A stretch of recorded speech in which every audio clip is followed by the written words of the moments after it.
Hello students, आज हम व्यवहारवाद के उदय और विकास के कारण समझने का प्रयास करेंगे। पिछले वीडियो में मैंने आपको व्यवहारवाद का अर्थ बता दिया था और उसका जो पूरा बैकग्राउंड स्टोरी लाइन जो था, जो पूरा घटना चक्र था, वो आपको शॉर्ट में समझा दिया था। तो इसके उदय और विकास के कारण हम समझते हैं। बिंदुवार हम इसे लेंगे। पहला, परंपरागत अध्ययन पद्धतियों के प्रति असंतोष, यानी कि जो second world war, first world war जो मैंने पूरा आपको पिछले वीडियो में बताया, उसमें इन दोनों विश्व युद्धों के बाद में अमेरिकी राजनीतिक विचारकों के मन में ये गहरा असंतोष था कि कौन से ऐसे कारण हैं जिनके वजह से राजनीति विज्ञान विषय जो है वो अपने परंपरागत दृष्टिकोण के ऊपर चलते हुए उन चीज़ों को नहीं समझ पाया जिन कारणों के वजह से विश्व युद्ध की पुनरावृत्ति हुई। पहला हुआ, उसके बाद में लीग ऑफ नेशंस बना, वो भी नहीं रोक पाया। दूसरा विश्व युद्ध हुआ। तो ये एक प्रकार से असंतोष था जिसके कारण व्यवहारवाद का उदय हुआ। दूसरा, दूसरे समाज विज्ञानों से प्रेरणा मिली। दूसरे समाज विज्ञानों में नए तरीके, नए उपकरण, ये सब चल रहा था। स्पेशली जो साइकोलॉजी सब्जेक्ट है, सोशियोलॉजी, इकोनॉमिक्स, इनमें नए नए सिद्धांत, नई पद्धतियाँ, इनकी खोज चल रही थी।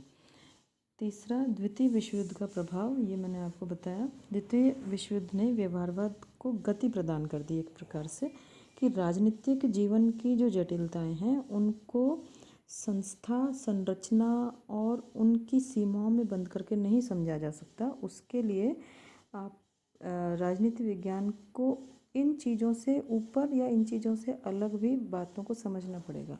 जो प्रक्रियाएं हैं, जो व्यवहार हैं, उनको समझना पड़ेगा। और लास्ट इसका जो कारण रहा वो नवीन अध्ययन पद्धतियों का प्रयोग।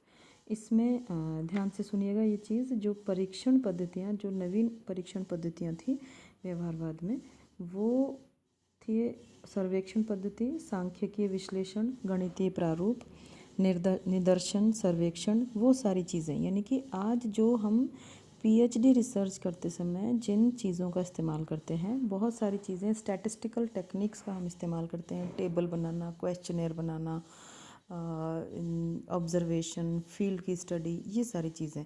तो आज ये हमारे लिए आम बात है, लेकिन उस समय पर जब ये चीज़ों की शुरुआत हो रही थी तब ये चीज़ें आम नहीं थी और तब ये राजनीति विज्ञान का हिस्सा भी नहीं थी। तो इन सब चीज़ों का प्रयोग जो है वो दूसरे उसमें हो रहा था।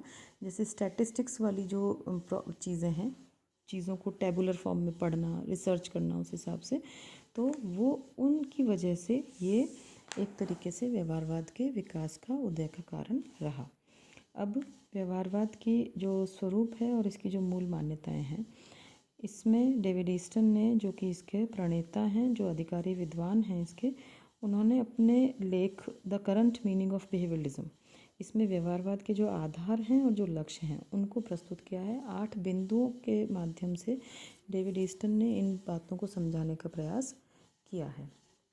तो हम इनको बिंदुवार ले लेते हैं। पहला है नियमन। व्यवहारवादी ये मान के चलते हैं कि चाहे जो राजनीतिक व्यवहार है उसमें अलग अलग हो सकता है, जैसे एक व्यक्ति का व्यवहार दूसरे व्यक्ति के व्यवहार से भिन्न होगा, और मनुष्य चूँकि यहाँ पर अध्ययन का केंद्र बिंदु है, लेकिन उसके बावजूद भी राजनीति व्यवहार में सामान्य तत्व जो है वो ढूंढे जा सकते हैं। और इन सामान्य तत्वों को ढूंढने की प्रक्रिया जो है वो नियमन कही जाती है, वेरिफिकेशन।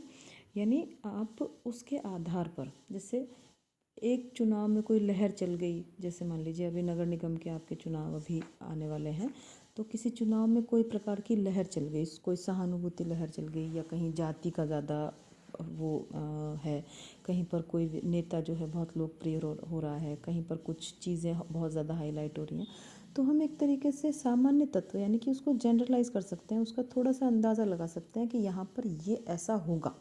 तो वो चीज़ जो है वो व्यवहारवादियों का मानना है कि अलग अलग व्यवहार होते हुए भी राजनीतिक व्यवहार में सामान्य तत्व जो है वो ढूंढा जा सकता है। फिर सेकंड पॉइंट है इसका सत्यापन। मानवीय व्यवहार के संबंध में जो कुछ समझा गया, सोचा गया, पढ़ा गया, उसको दोबारा जांचने और उसकी पुष्टि करने, वेरिफिकेशन। सत्यापन का मतलब जैसे आप सत्यापित करवाते हैं कोई चीज़, कागज़ सत्यापित करवाते हैं, यानी कि वेरीफाई करवाया आपने।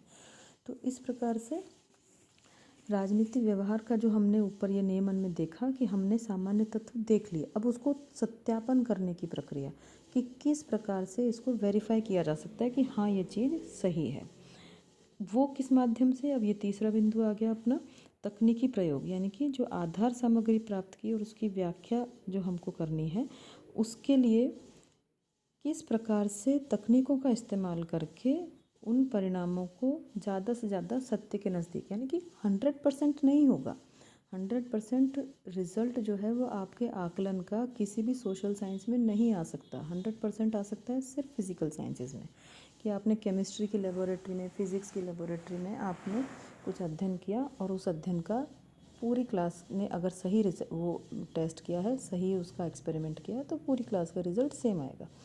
लेकिन यहाँ पर मान लीजिए कहीं किसी उसमें 100 जने वोट दे रहे हैं, तो वो 100 जने बिल्कुल अलग भिन्न विचारों के होंगे, उनके वोट देने के कारण अलग अलग होंगे, उनकी मानसिक विचार की प्रक्रिया जो है वो सब कुछ अलग चलेगी।